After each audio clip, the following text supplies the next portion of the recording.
Now, you can open your eyes.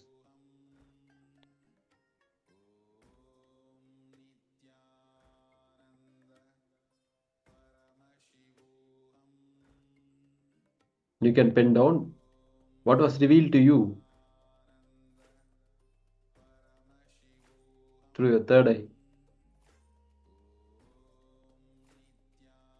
Whatever the feelings you had, whatever the pictures appeared in front of you, what are the visualization you had, can pen down.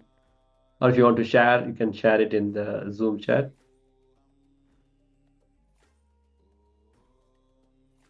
We'll be projecting the final image soon. Then you can verify the power manifestation.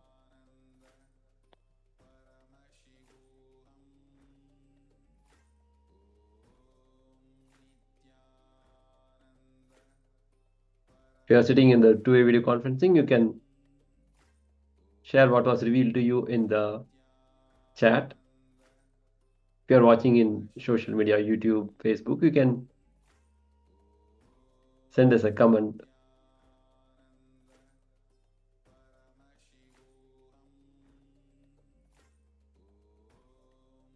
Now, we'll be projecting the image which was shown to you during the power manifestation.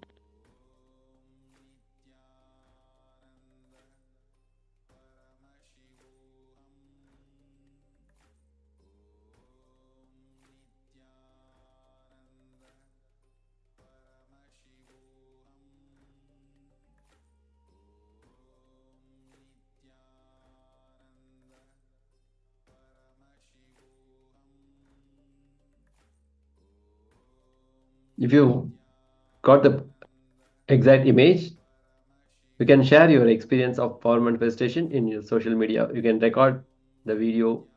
You can share your testimonials. And you can share with the hashtags, hashtag Kailasa, hashtag Paramashivoham, hashtag Nityananda. And you can invite your family, relatives, your friends for the Paramashivoham program.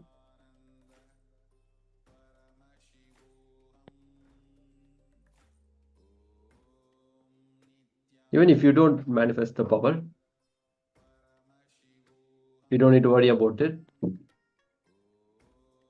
But the feeling of oneness with Supreme Point of Hinduism that you carried through this power manifestation is real.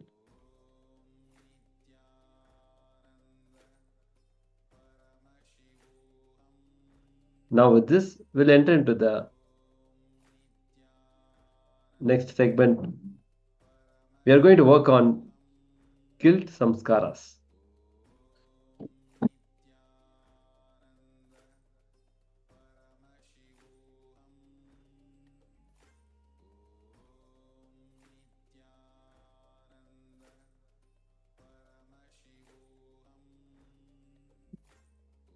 Now let us see what is guilt.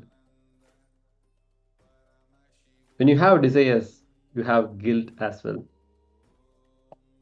Guilt is the opposite phase of desire.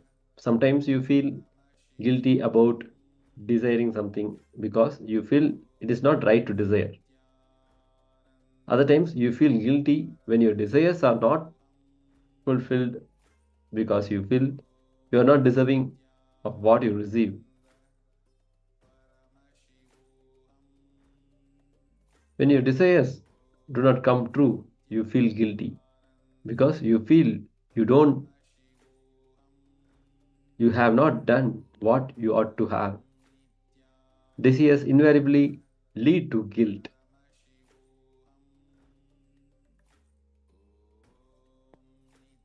When you feel guilty, when your desires are fulfilled, because you feel you are not deserving of what you receive. So either way, you are manifesting guilt. Guilt is nothing but your past decisions and actions being reviewed with your updated intelligence. For example, when you are in school, you might have said a few a few mean things to one of your friends which caused a relationship to break. Now, this would have happened many years before. With that intelligence you have now, this many years later, with the current intelligence you have, is it right to review that incident and feel guilty? No, at that time you had only that much intelligence, so you behaved in that fashion. Now you have updated intelligence.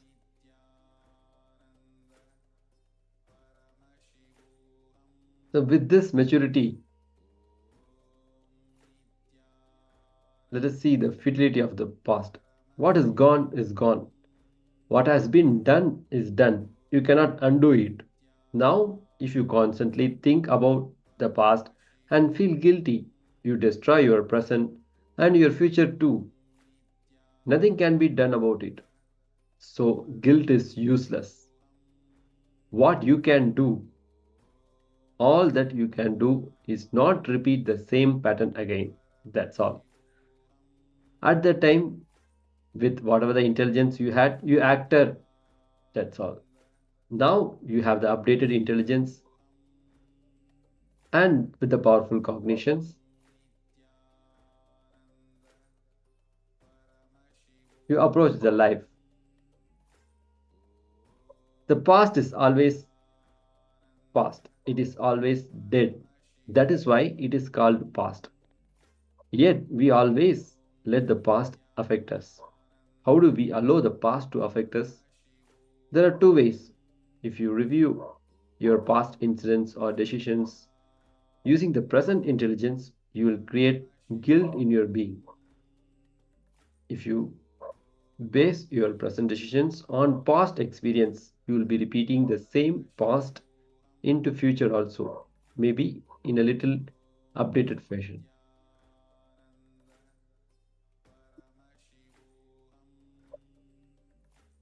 Now, let's see. There are three kinds of guilt that took root in us and kill our intelligence. The first one, guilt created by immediate family. Second, guilt created by the social laws, and guilt created by ourselves. These are the three major kinds of guilt that took root in us and it killed our intelligence.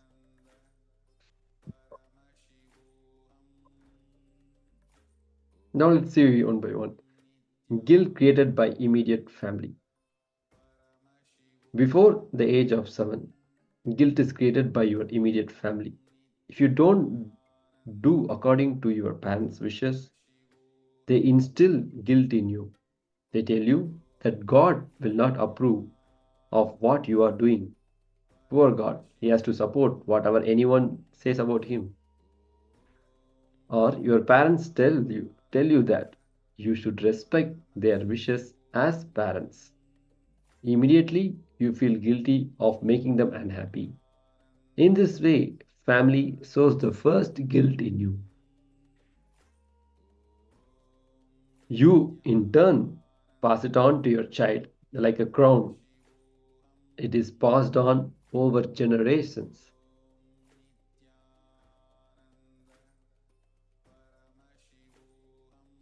For example, children love whirling. They love moving and flowing with the body.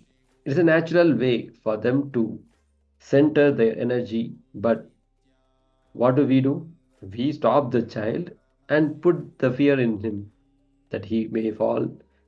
We don't stop our efforts until we make the child still frozen and dull like us.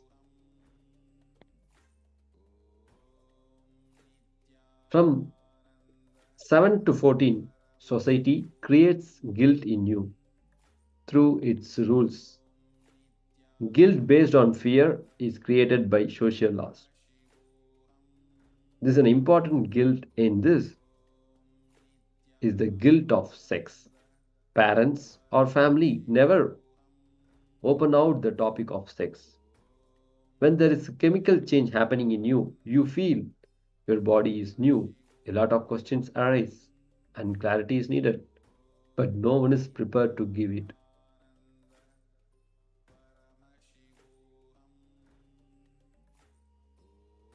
To add to it, society instills in you the feeling that you are not enough onto yourself.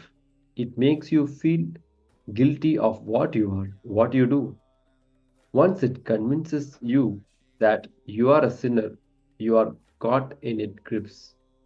Then you cannot enjoy the joy of life anymore. A guilty person can never be at ease with himself.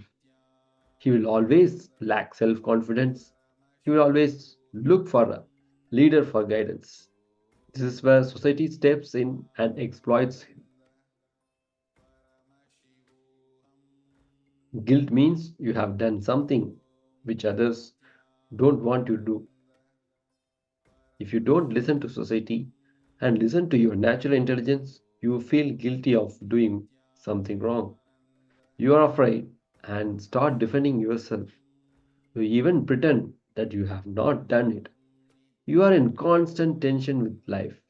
Instead, if you do something that others approve, you are not happy doing it because it is most often not what you naturally feel like doing.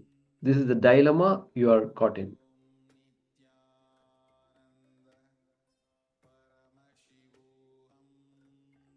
Guilt creates a dual personality, a schizophrenia in you. To the outside world, you are one person, and deep down inside yourself, you are another person. Guilt is a verge inserted into your inner space, which makes you take on double stance.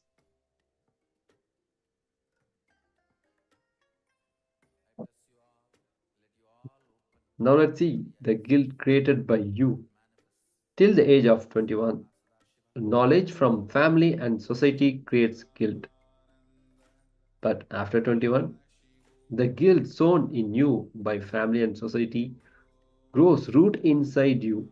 Then you start creating guilt for yourself without any reason. Guilt becomes a permanent guest in your being. The third guilt is the worst. It is the one which you create for yourself. When you internalize guilt based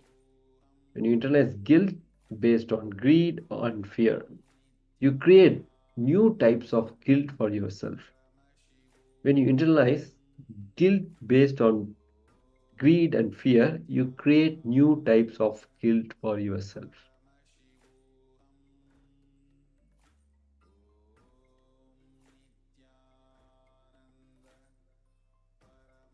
If you look into your life, you can see how every moment you are subtly looking for some reason to fight with yourself, to feel discontent with yourself.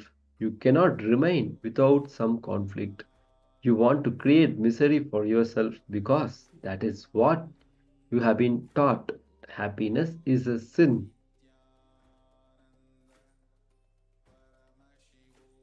Guilt has no basis, but it can destroy your whole life. If you can live without guilt, you will enjoy every moment without any regret and still fulfill all your responsibilities.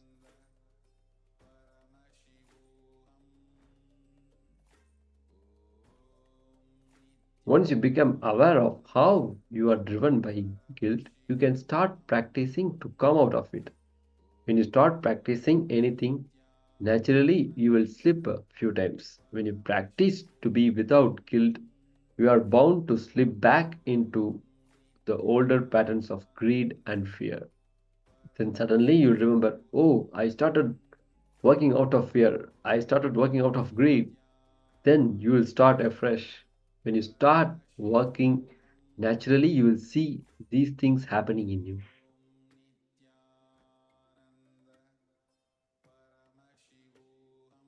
Guilt is actually the shadow of the ego. When somebody says something and you become angry, is it the ego? Your idea about yourself that causes the anger. But right after you start feeling guilty about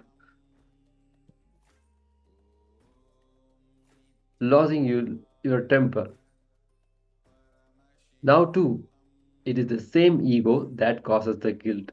It gives you the feeling that you could have done differently to change the situation, but you did not do it.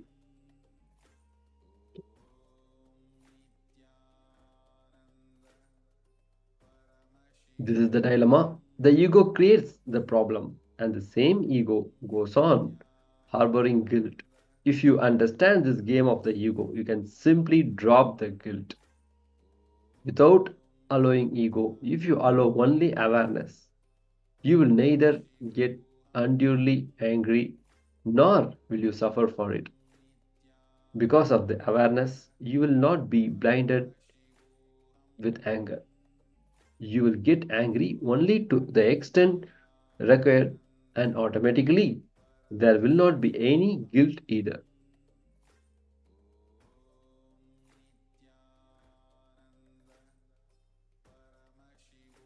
Guilt is the sure killer of intelligence. According to me, guilt is the worst killer of intelligence. It will never let you move in your life. This is what Supreme Point of Hinduism says about the guilt. Guilt can result in physical disease. Guilt can lead to any kind of physical disease in your life.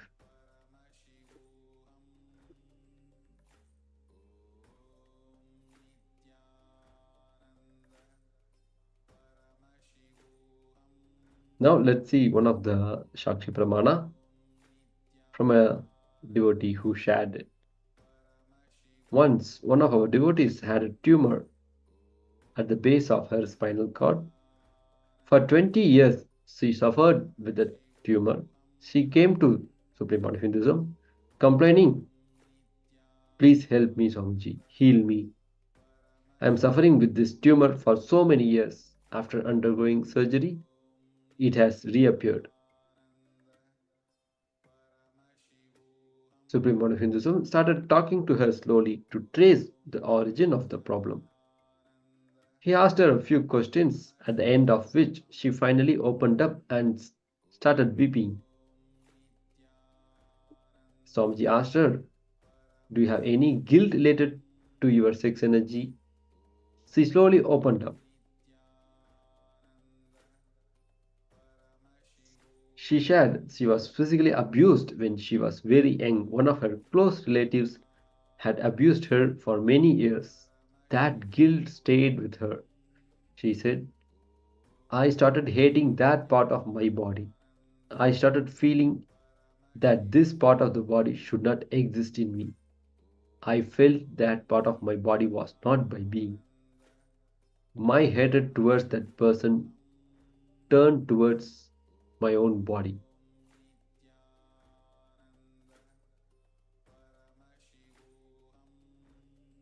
Her hatred was so deep. Supreme Point of Hinduism continued speaking to her. Slowly she opened up more and more. When she brought the guilt out, she came out of the guilt. She was psychologically healed.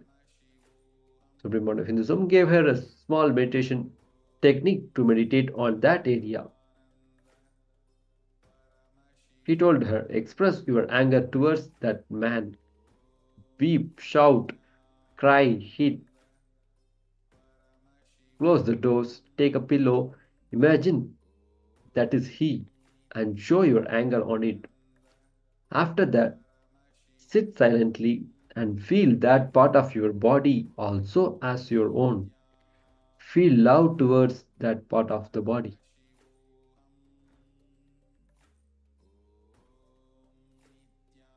You'll be surprised that in just 10 days the tumor disappears. It never recurred. This is a beautiful sharing from a devotee.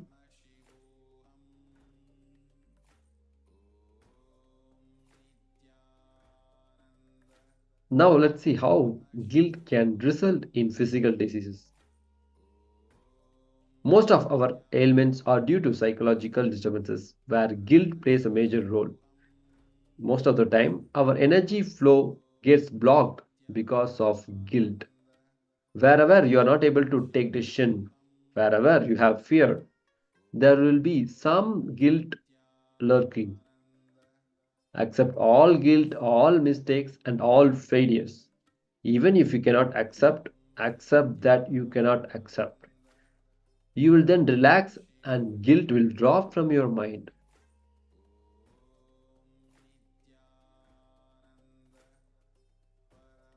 Now let's work on the guilt samskaras. Guilt is basically the incompletion of the past moment that you carry into your present and future moments. When you look back at the past with updated intelligence and judge and analyze the past, you are watering the weed called guilt inside you.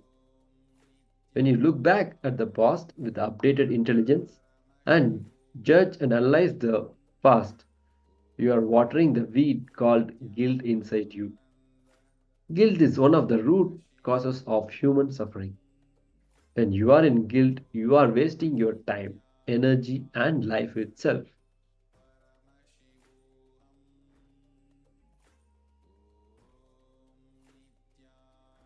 Now, with this,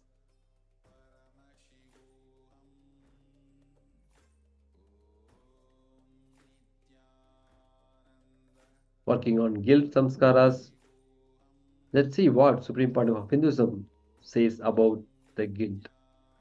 Let's watch a small video.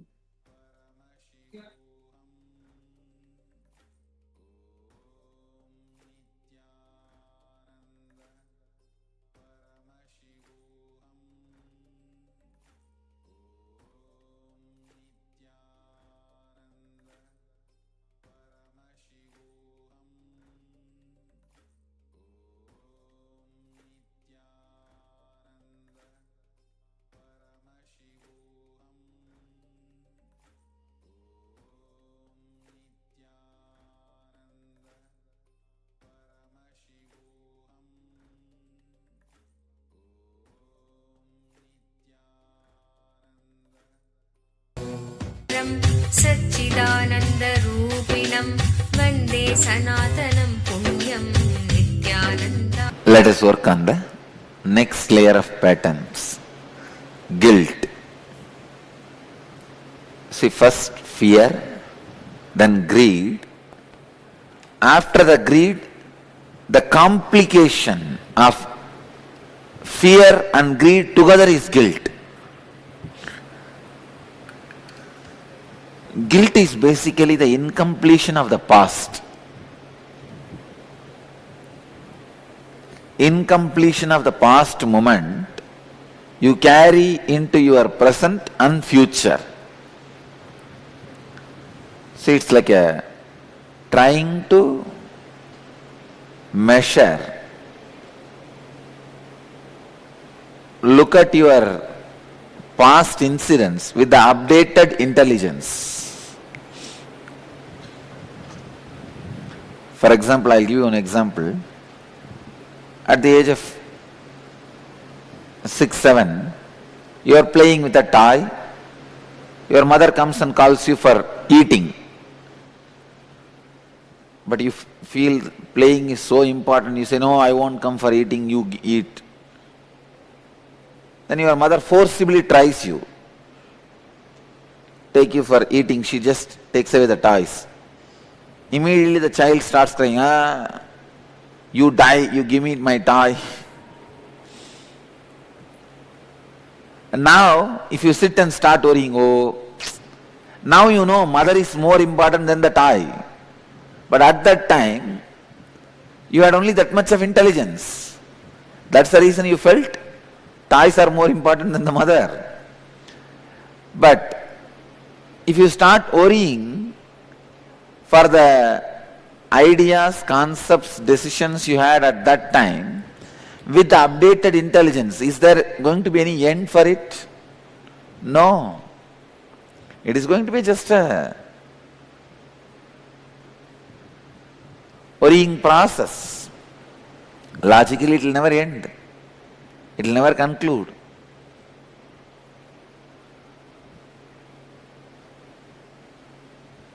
Guilt is one of the root cause of human suffering, the human conditioning. Guilt is nothing but wasting your time, energy, and your consciousness. Please see first the 3 layers of guilt. How you form guilt, how you create guilt. Go back to your early childhood, typically between age 3 to 7. Recollect and describe the incidents where the seed of guilt was sown in you with regards to your own body. For example, when your parents stopped you from playing with your own body, usually kids put the hand in the mouth or leg in the mouth and play with their own body. When you stop that, kind of a disturbance starts happening in a child. And second, go back to your early adolescence, typically between 7 to 14 years of age. Recollect and describe the incidents where the seeds of guilt related to sex were sown in you. Third, go back to your early adulthood, years between 15 to 23 years, and recollect the guilt that you accumulated because you experienced failure in fulfilling the needs of the people who depend on you, like your spouse, boyfriend, your kids, your parents, your friends. Same way, the second sheet, that is identifying the root guilt pattern. How you build guilt pattern. Please take the second sheet. Go back to your early childhood and recollect the first incident when you had the experience that something was wrong with you. First time, how the society tries to make you feel that something is wrong with you. Describe the incidents and your experience vividly. Identify and write down the areas of your life where you experience and express this guilt even now. For example, if they made you feel your handwriting is not good, it is very ugly, even now you will be feeling that when you write. Go back to your early teenage years and recollect the incident when you had the experience that you did not belong to a group or groups of people. For example, an incident where you felt you did not belong to your family anymore, an incident where you did not belong to your community anymore. Describe the incident and your experience vividly and write down areas of your life where you experience and express this guilt even now. Third, go back to your adulthood years and recollect the incident when you had the experience that you are all alone in life from now on. See, sometimes you break from the social hypocrisy. So same way, sometime you would have been broken or disillusioned by the society. When that happened, describe. And fourth, scan your life and pen down all the guilts that you are currently carrying in your life. Describe them clearly. Understand? When you describe, relive them. Reliving is relieving. When you consciously bring it up and relive, it will be completely erased from your system. You just bring it up to your consciousness. I will take care of erasing it from your consciousness. Start. Totally 7 questions. Then the whole thing will be heard. Okay? Now, please put your papers aside. Everything aside. Spread all over the hall. Please spread all over the hall. We'll start the Kriya. To break the pattern of guilt. See, guilt is formed as a pattern in you. Whenever you are in low mood, your body is in low mood, guilt is formed.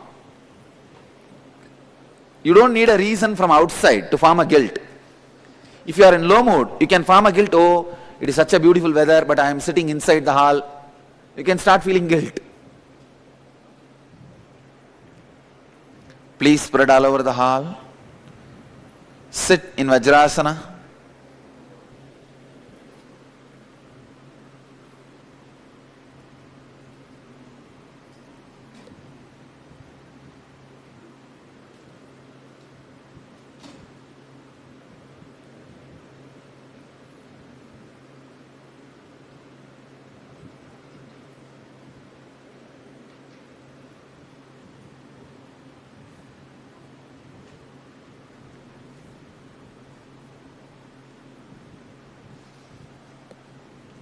Sit in Vajrasana.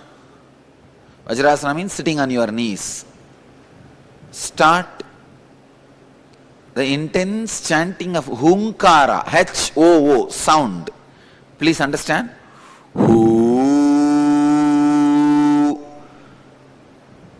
Voice, the sound should come out through your mouth, and along with sound, exhale. Visualize all your guilt, memories are leaving you along with the sound, along with exhaling. Ooh, three things: sound, hunkara, through the mouth.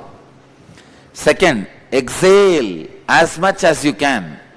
When you can't exhale anymore, body will automatically inhale. Third, visualize along with this sound, all your guilt patterns are leaving you. If you are heart patient or high blood pressure or any other serious illness, if you are a special attention needed participant, please sit in a normal posture and do it very slowly. Don't do violently or strongly. Do it very slowly, as much as you can. Don't force yourself. Please tie the ribbon. Rest consciousness. Let your inner space be free from the guilt and guilt patterns. Let the source of guilt be destroyed and you be free.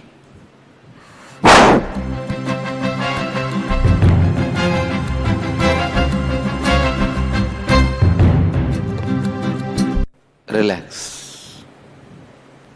You can open your eyes.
Now, with this,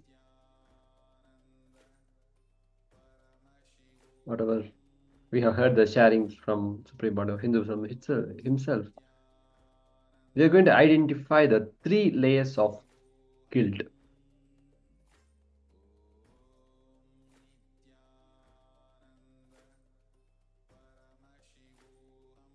This is an internalized exercise.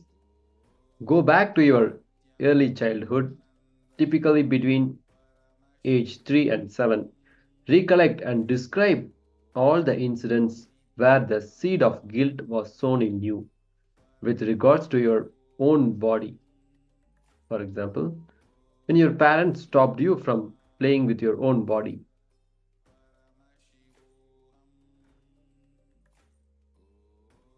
This is step 1. Next, go back to your early adolescence, typically between 7 and 14 years old.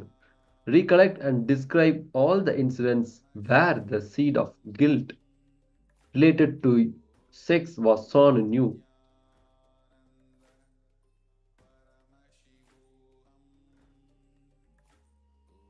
Then go back to your early adulthood years, typically between 15 and 13, and recollect all the guilt you accumulated because you experienced failure in fulfilling the needs of people who depend on you, your spouse, your kids, your parents, your family members, your colleagues, your friends.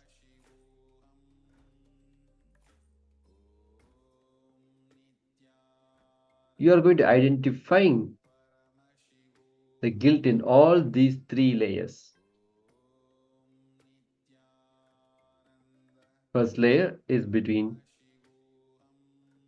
age 3 and 7. Recollect all the incidents where the seed of guilt was sown in you with regards to your own body. Second, recollect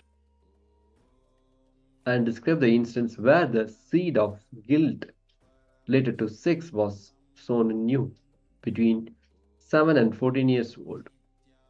Then come to 15 and 23 years old. Recollect all the guilt you accumulated because you experienced failure in fulfilling the needs of people who depend on you, your spouse, your kids, your parents, your family, your relatives, your friends. Now you are going to identify these layers of guilt. We'll be projecting the guidelines. Please start.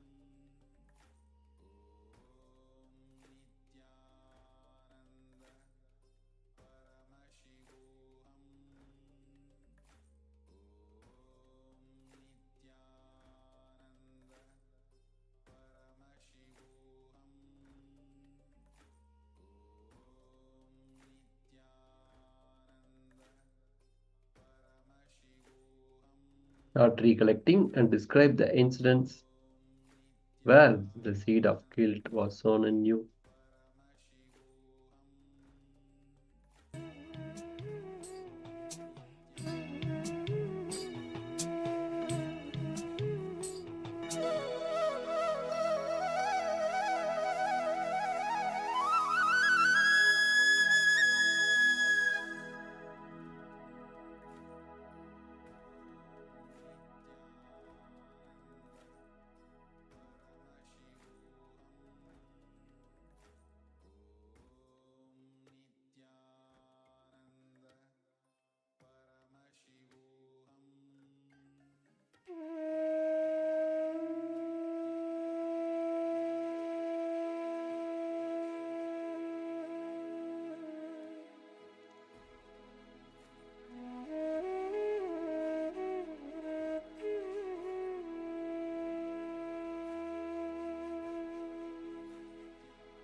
Now go back to your early adulthood years.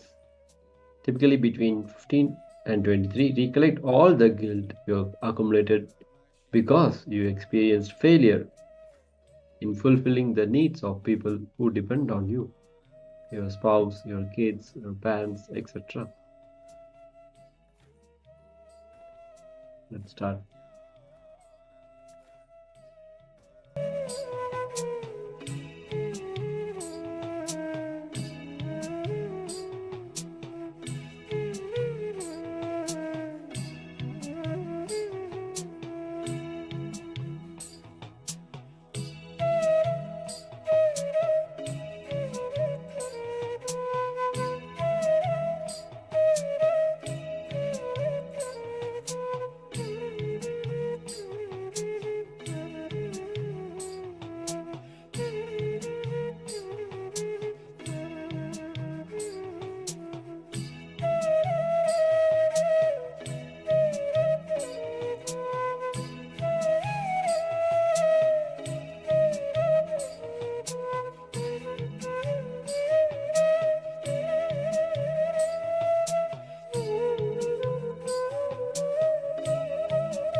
Now, with this, let's watch a small video of Supreme Body of Hinduism says about freedom from guilt. How to free ourselves from the guilt patterns.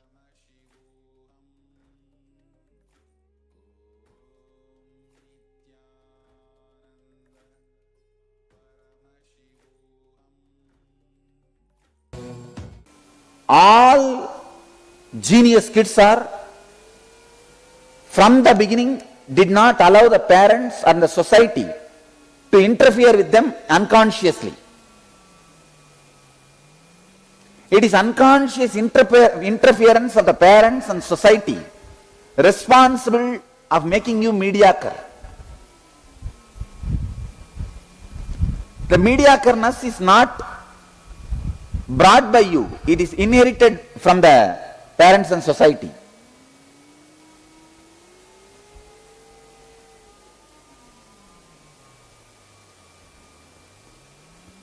So go back to the guilt engrams pushed inside you by the parents, and same way by the family, by the relatives and friends, especially at the age of 7 to 14, when your body gets matured, you will have a lot of questions about your body and the opposite sex, the other body. You will have a lot of doubts, questions, curiosity to explore. Unfortunately, none of you are given clear, straightforward, honest answers. A child asks the mother, "How am I born?" Mother says, "Crow brought you and dropped you in front of the house and went away."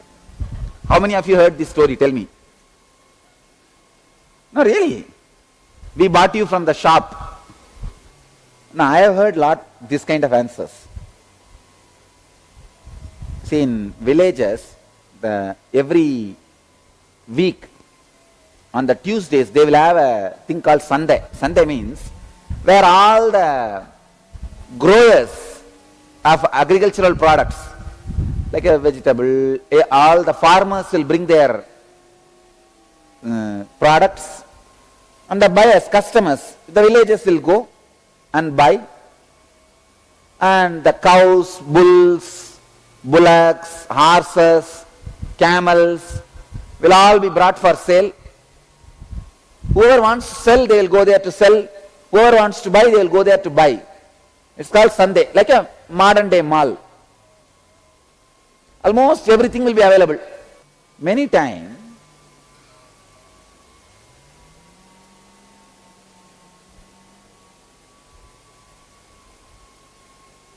your mind becomes almost like a Sunday process, that market process, where complete chaos is the baseline. Complete chaos is the base. What comes, what goes, nobody knows. This kind of foolish answers, logical theories, then naturally you try to find out from some other sources. Some friend or blue film or porno movie or the wrong magazines. From all that you try to find out. The problem is they give a complete, that other extreme picture. These all creates intense, violent misshape in your personality. I can say all the abusal you went through by others or you did to others, usually male kids do to somebody, female kids receive from somebody. I don't want to say it is a law. Sometimes male kids also receive from others, female kids also do to others. It's very less percentage, but male kids doing and female kids receiving.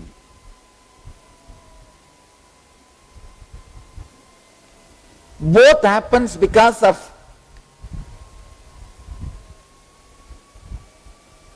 guilt being inserted into your system. Another one thing. The other day, one devotee, he's physiotherapist, he came to me and he was telling, Swamiji, even while you are talking and giving discourses, classes, continuously try to move this hand. I said, why? Teasing your hand in a controlled way makes the fracture to heal itself. You should constantly tease your hand in controlled way. Same way I tell you, how the teasing the hand makes the fracture heal. If any idea is put inside you as wrong, you start cherishing it. The moment somebody strongly tells you, smoking is bad, you will be waiting for the opportunity.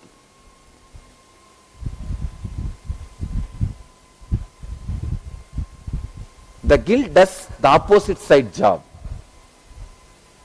Between 7 to 14, these layers of guilt you receive. I had the fortune of Raghupati Yogi and Arunachala temple. In temples, you know that all postures of sex and everything will be there in pillars. He is such a master, still I feel grateful for him. He will take me to pillar and explain the whole thing. I did not have any problem or guilt learning about my body and the philosophy of sex.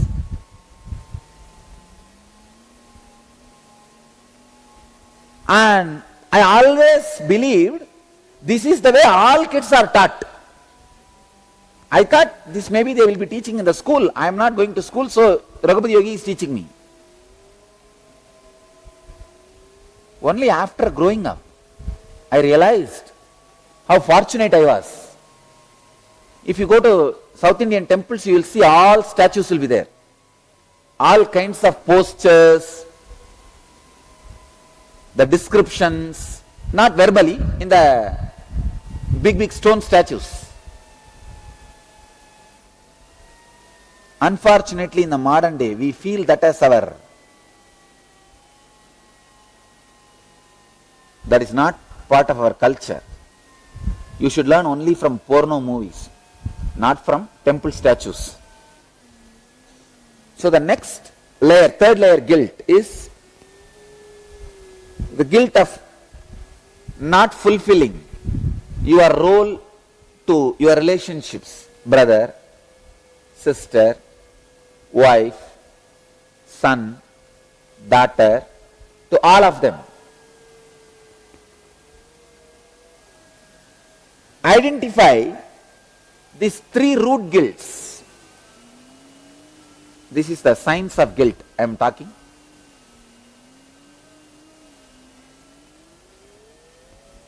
First time when somebody says something is wrong with you, that is the moment the idea of guilt gets into your system.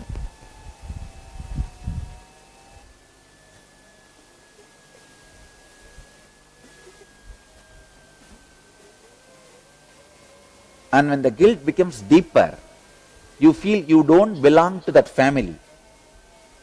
You don't belong to that house, that group. And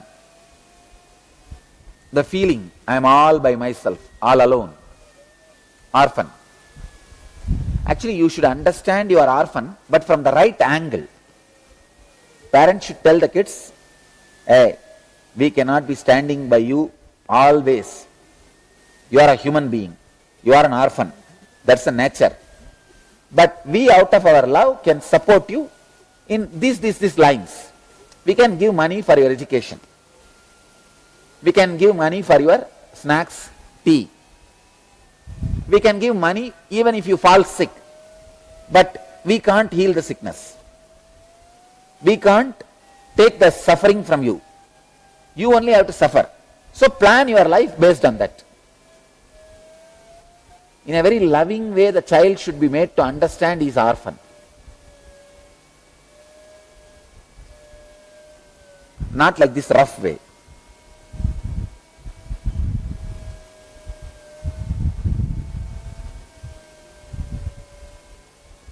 Alright, read these questions and write your long answers. We will analyze now. So, even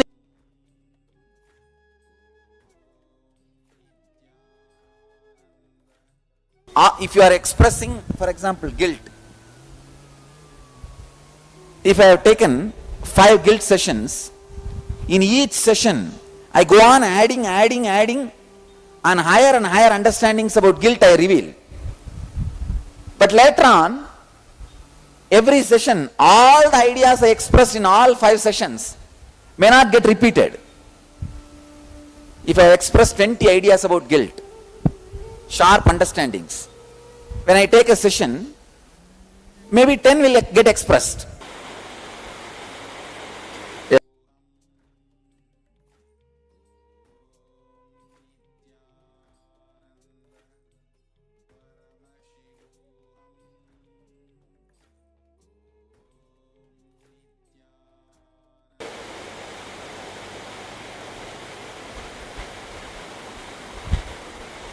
With this process, I am trying to fly here, but we will have one more process tomorrow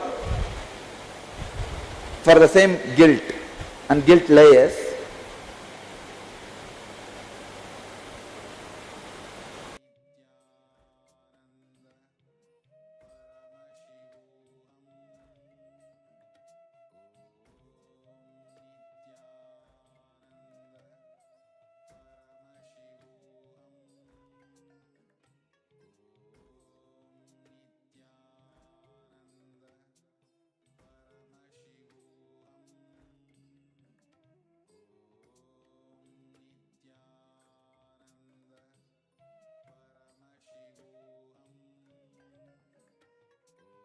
Way.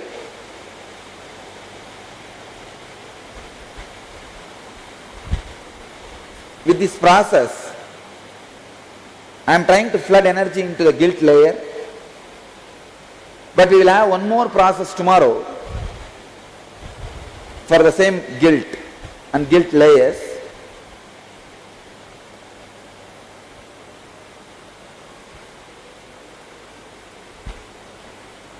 The process is sit in squatting posture, put your hands on the hip, rotate your body. If you have seen in the Indian villages, the hand grinding machine, like this you see, completely rotate with intense humming. All of you understand what I am saying? Concentrate on the navel, put your hands on the hip, rotate as completely as possible. Go back as much as you can. No, go back completely. Push the body back. Almost like falling.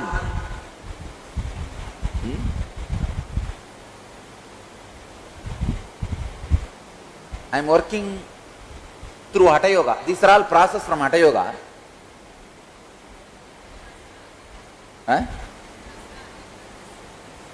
Squatting is best. Like that. Yes, spread all over the hall.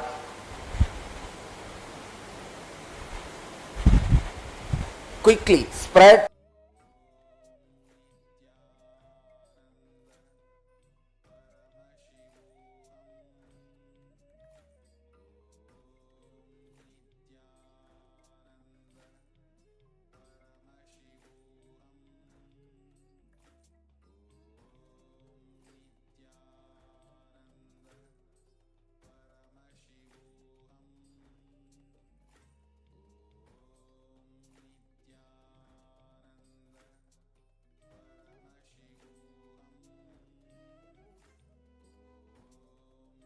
Now, with this powerful cognitions, we heard directly from Supreme Pontiff of Hinduism about how to free ourselves from the guilt. With this powerful cognition, let us enter into the power manifestation.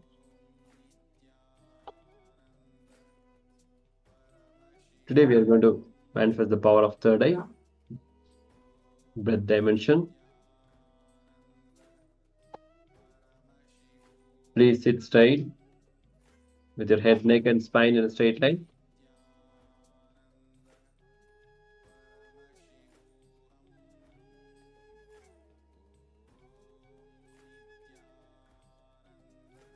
Visualize Paramashiva, Bhagavan Shinthyananda Paramashivam in your third eye. Bring your awareness between the eyebrows. Start chanting the Mahavakya. Om Nityananda Paramashivoham. Om Nityananda Paramashivoham. Om Nityananda Paramashivoham. Keep chanting the Mahavakya intensely. Mahavakya should vibrate in your whole being.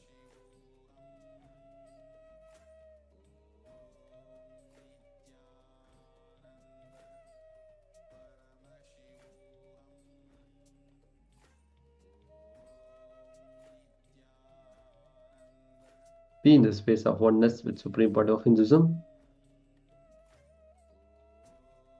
We'll be projecting a picture to you all. You can scan through your third eye. You can draw the picture or you can pen down the details of the picture. Later, you can share it with us.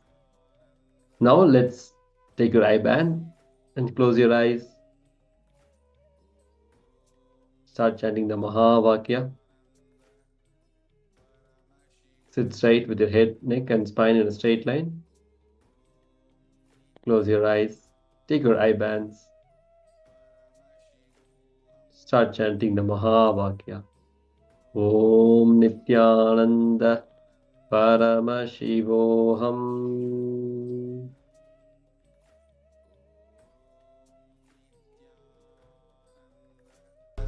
Paramashivoham.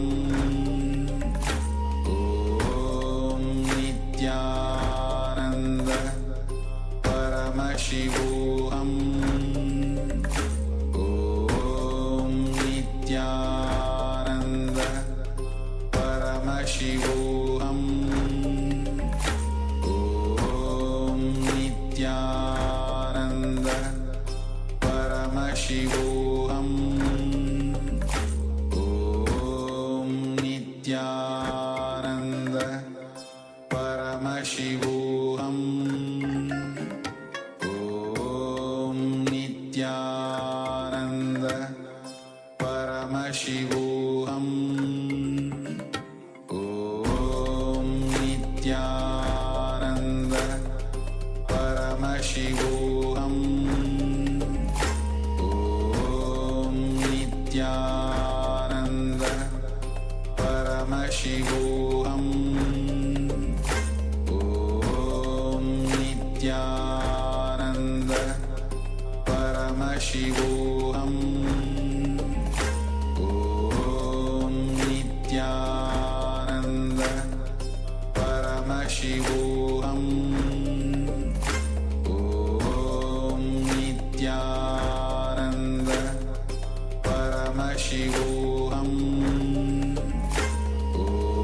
Om Nityananda Paramashivoham. Om Nityananda Paramashivoham. Om Nityananda Paramashivoham. Om Nityananda Paramashivoham. Om Nityananda Paramashivoham.